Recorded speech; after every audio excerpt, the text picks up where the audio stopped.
काय आता 100 लिटर आपण घेतलेलं आहे. यामध्ये घ्यायचं आहे आपल्याला 4 ते 5 लिटर गोमूत्र. कमीत कमी 4 लिटर तरी गोमूत्र असलं पाहिजे. आता हे समजून घ्यायचं आपण गोमूत्र टाकल्यानंतर आपल्याला त्याच्यात घ्यायचं आहे कमीत कमी 1 किलो शेण. आता शेण जर घ्यायचं आहे, आता असंही आपण शेण टाकू शकतो. दुसरा प्रकार म्हणजे आपण शेणाची स्लरी करून त्याला जर गाळून जर टाकलं म्हणजे कचरा त्याच्यात जाणार नाही. पंपाने आणखी कालवाच्या वेळेस आपल्याला थोडं हलकं जाते.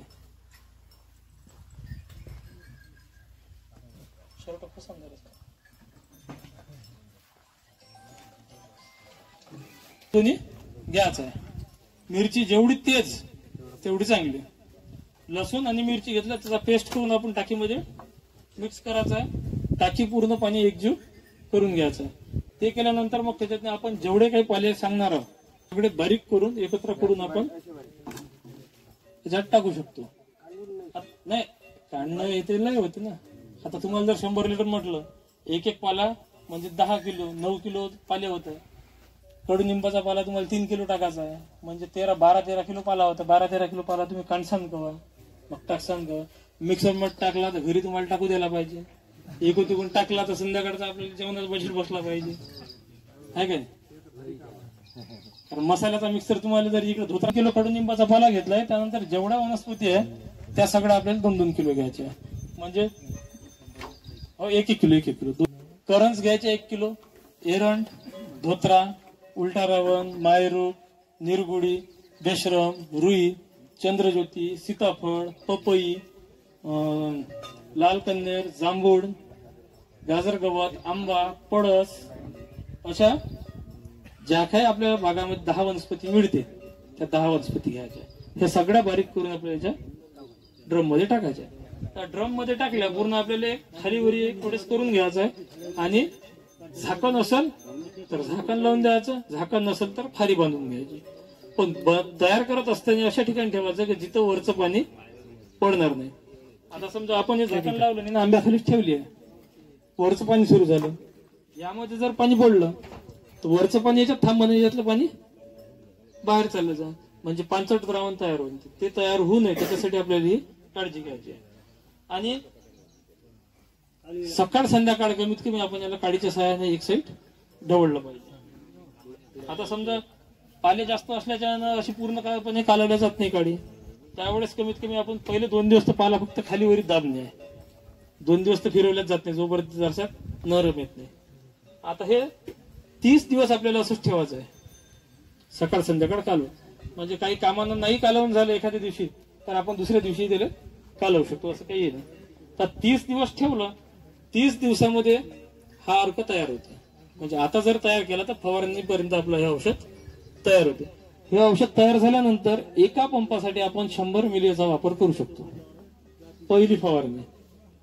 आता पहिली फवारणी जर 100 मिलीने केली तर दुसरी ही फवारणी आपल्याला 100 मिलीच करायची आहे. मग आपलं 50-50 मिली असं प्रमाण वाढवत 250-300 ml पर्यंत आपण त्याचा वापर करू शकतो. त्याच्यावर आपण वापर करायचा नाहीये. बरं, ही दशपर्णी जी आहे ही तुमची कपाशीवर चालते, तुरीवर चालते, सोयाबीनवर चालते, ऊसावर चालते, पपईवर चालते, पेरूवर चालते, कोणत्याही पिकावर हे चालते. तर दशपर्णी अर्क म्हणजे काय तर 60% टॉनिक, 40% कीड नियंत्रक. कीटकनाशक नाही, कीड नियंत्रक. कीड नियंत्रक जर म्हटलं तर दशपर्णी अर्काचा स्प्रे केला म्हणजे तुमच्या पिकावर कीड येणार नाही. कारण दशपर्णीमध्ये आता वनस्पती कशा टाकलेल्या आहे आपण, सगळं उग्रवासाच्या वनस्पती आहे. मायरुकाचा पाला आपण पाहिलाय, हाताला लागला त्याचा वास घेऊ शकतो का आपण. धोत्र्याचा पाला, रुई, बेशरम अशा ज्या वनस्पती, या सगळ्या वनस्पतीचा उग्रवास असल्यामुळे त्याचा स्प्रे झाला की त्याचा उग्रवास जो राहतो, पतंगे अंडे टाकत नाही आणि कीड अटॅक करत नाही. हा एक याचा फायदा. त्यानंतर दुसरं आहे, दुसरं काय पीपी मोरच. साधारण आपण जे आणतो 1200 ते 2000 रुपयापर्यंत असतेच. बरं, निंबुळी अर्क तयार होता तुम्ही आम्ही पाहिलाय का? कुठं तयार झाला, कसा झाला, किती निंबुडी वापरली किंवा काय वापरलं, काहीच माहित नाही, पण विश्वास किती आहे आपला? पीपीएम सांगितलं तरी आपण घेऊ शकतो. आता हे पेस्ट करून घ्यायचं आहे आपल्याला. अशा सगळ्या लिंबोळ्या नाही ठेवायच्या, त्याचा पेस्ट करायचा आहे बारीक. मग मिक्सर मध्ये केला चालेल निंबोळी, किंवा खलबत्त्यामध्ये केला चालेल. असा पेस्ट केला, ते टाकता पेस्ट मध्ये केला आणि आपण साधारण 3 ते 4 लिटर पाण्यात आपण टाकलाय. त्यामध्ये 100 ग्रॅम गुळ सोडायचा. गुळ सोडला की त्याला 4 ते 5 दिवस आपण फक्त काढून ढवळत ठेवायचा. 5 दिवसात या निंबोळीवर का किती पीपीएमचा होते हे आपण त्याच्यात बोट टाकून जिबील लावून मरत नाही. निंबोळीवर काय आपलं नाही भाई, नुसती निंबोळी सांगत आहोत, करू शकतो. त्याचा वापर आपण आपल्याला कृषी विभागाची गाडी फिरते त्यावेळेस काय सांगितलं जाते? बोंड अळी नियंत्रणासाठी अमावस्येमध्ये निंबोळी अर्काचा वापर करा. मग अशी भाऊंनी सांगितलं की अमावस्येमध्ये स्प्रे वरचा झाला पाहिजे आणि खत पौर्णिमेमध्ये दिलं पाहिजे जमिनीत.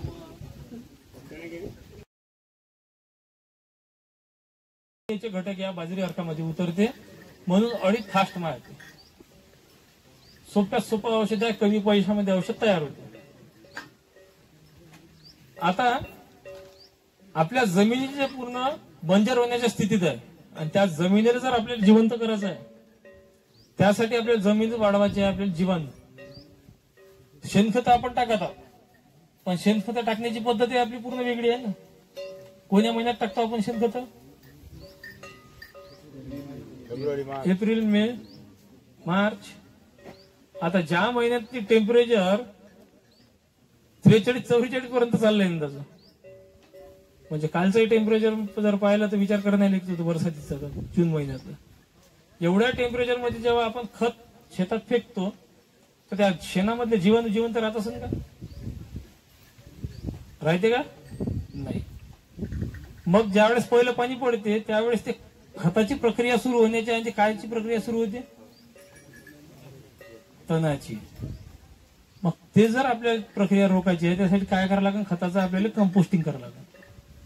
कंपोस्टिंग करून आपल्याला शेतात टाकावं लागेल. शेतात टाकण्याची वेळ बदलावा लागेल. सोयाबीन निघाल्यावर ज्यावेळेस जमिनीमध्ये ओल असते त्यावेळेस फेकलं पाहिजे, किंवा आता याच्यात फेकलं पाहिजे एक पाणी पडल्यावर. पण आपली गडबड काय असते?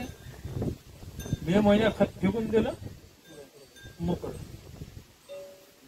आणि खत फेकलं म्हणजे काय? तर जीवाणूच नाही, म्हणजे नुसती माती फेकली आपण. मग त्याच्यात जनावर फिरण, शेण, गोमूत्र पडण, मग आणखीन जीवाणू ऍक्टिव्ह होईल. इकडून ऍक्टिव्ह व्हायला येते का नाही येत, त्याच्यावर तणनाशक आणि युरियाचा झोडपा आणखीन बसतो. 1 लिटर पाण्यामध्ये 1 लिटर टाका लागते. 2 लिटर गावरानी गायचं ताक आणि 2 किलो गुळ घ्यायचा आहे. हे दोन्ही मिक्स आपण टाकीमध्ये केलं, 5 दिवस ठेवलं की 6व्या दिवशी 1 लिटर पुन्हा काढून ठेवून द्यायचं आहे आणि 200 लिटर 1 एकरामध्ये सोडून द्यायचं आहे. ड्रिंचिंग स्वरूपात सोडू शकतो, फवारणी आपण याचा वापर करू शकतो. ड्रीप मधून तर जेवढं म्हटलं तेवढं सोडू शकतो. ड्रिंचिंग मध्ये शेतकऱ्याला बऱ्याच